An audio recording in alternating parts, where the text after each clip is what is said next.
Welcome back to Your Audience is Waiting, the show for founders and CEOs who are ready to grow their online presence, build authority, and lead their industry with clarity and confidence.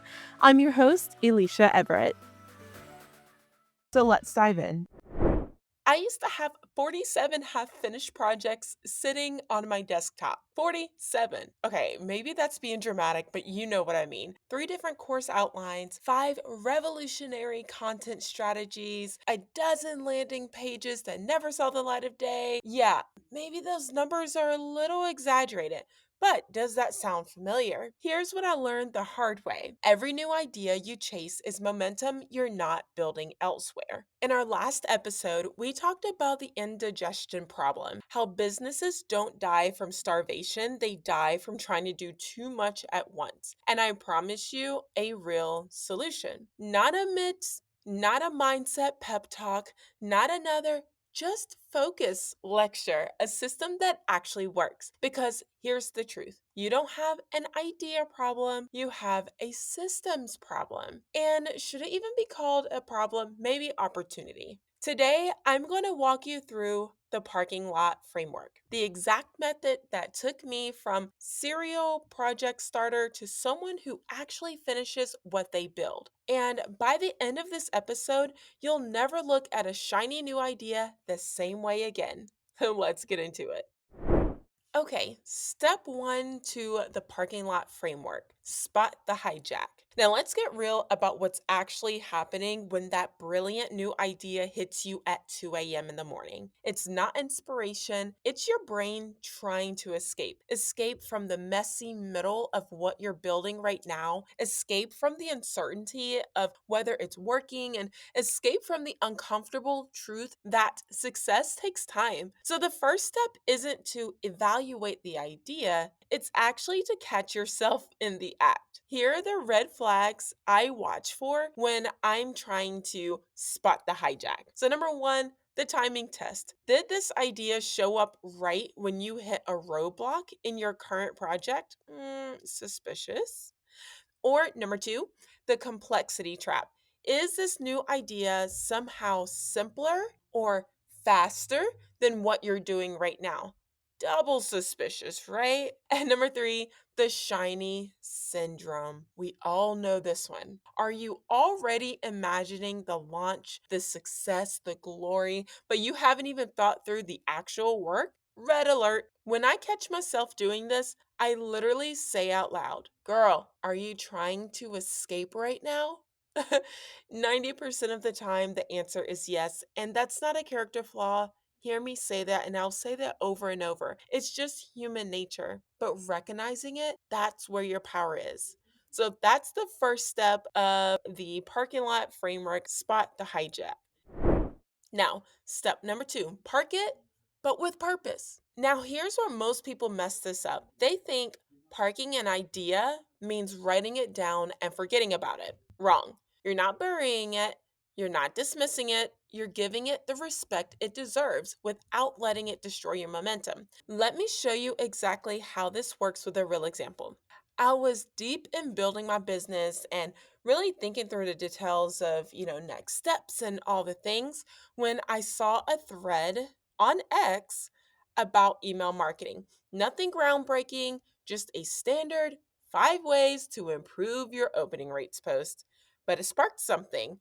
I thought about how lost I felt when I first started building my brand. And as I continued to build my brand, there are moments where I feel like there's a roadblock and all those voices telling me to do 50 different things to remove that roadblock. Post like this, say that, use this hook, try that funnel. And I realized no wonder business owners think content is exhausting. They don't know how they're talking or why.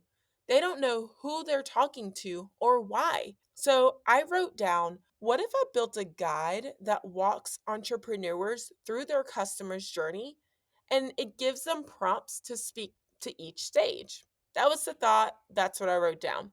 But here's the key, I didn't just write the idea, I wrote the context. Number one, what problem does this solve?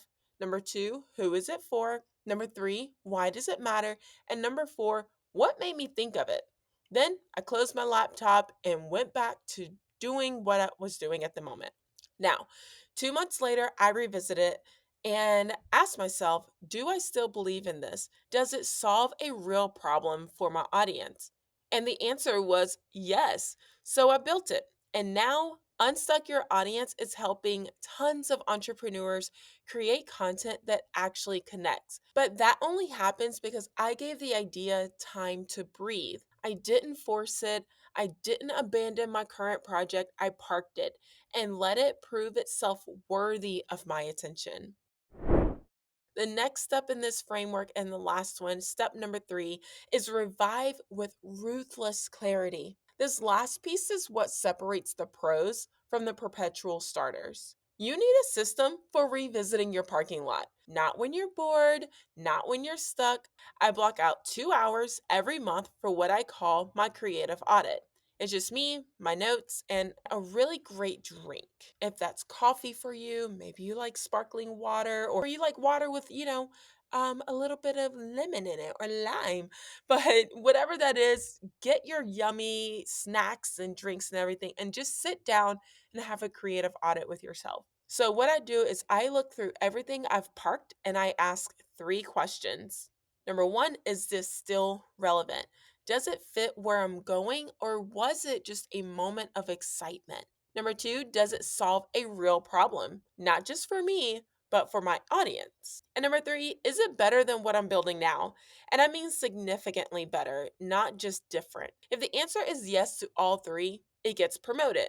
If not, it gets blessed and released. But here's the magic. I'm not making this decision from panic or pressure.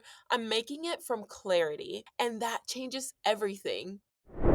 So, here is the framework that changes everything. Here's your action plan, the 3 steps that will end your shiny object syndrome forever. Number 1, spot the hijack. Learn to recognize when your brain is trying to escape. Ask yourself, am I running towards something better or away from something hard? Number 2, park it with purpose. Don't just write the idea down, capture the context. What problem does it solve? Who is it for? Why does it matter? Then walk away. And then number 3, review with ruthless clarity. Schedule monthly reviews. Let some ideas rise and let some go, but make it intentional, not reactionary. And look, this isn't about productivity. This is about becoming the kind of leader people trust, because you're not building from frenzy, you're building from focus. And your audience can feel the difference. Here's your challenge. And I mean it. So lean in and lean in good. If you're doing something else, hit pause really quickly and then come right back to me. If you're listening and you're leaning in, get your pen and paper ready. Okay, let's get tactical for this week. This week, I want you to build your parking lot and put it to the test. I want you to pick your tool, whether it's a notes app or a Google document or a physical journey, whatever you'll be using, like for real, you're actually using them. But here's the real challenge. The next time a shiny idea tries to hijack your focus, I want you to park it and keep building. Don't just collect the idea, test the system. Feel what it's like to stay on track and notice how much more momentum you build when you're not constantly switching lanes, because your audience isn't waiting for all the things, they're waiting for the right thing. And you can't give them that in a scramble, but you can give it to them with focus. Thank you so much for showing up and spending this time with me. It truly means the world. I hope today's episode reminded you that the work you're doing in your business matters. Your voice is powerful, your vision is needed, and your audience is already out there waiting to hear from you. If you want to keep the conversation going, come hang out with me over on Instagram at Elisha Everett. I'd love to hear your thoughts, your takeaways, or just cheer you on in whatever you're building. And if you haven't yet, would you do me a quick favor? Leave a review and rate the show. It helps me know what's resonating, what you're loving, and how I can keep delivering content that truly supports you. Until next time, keep showing up. Your audience is waiting.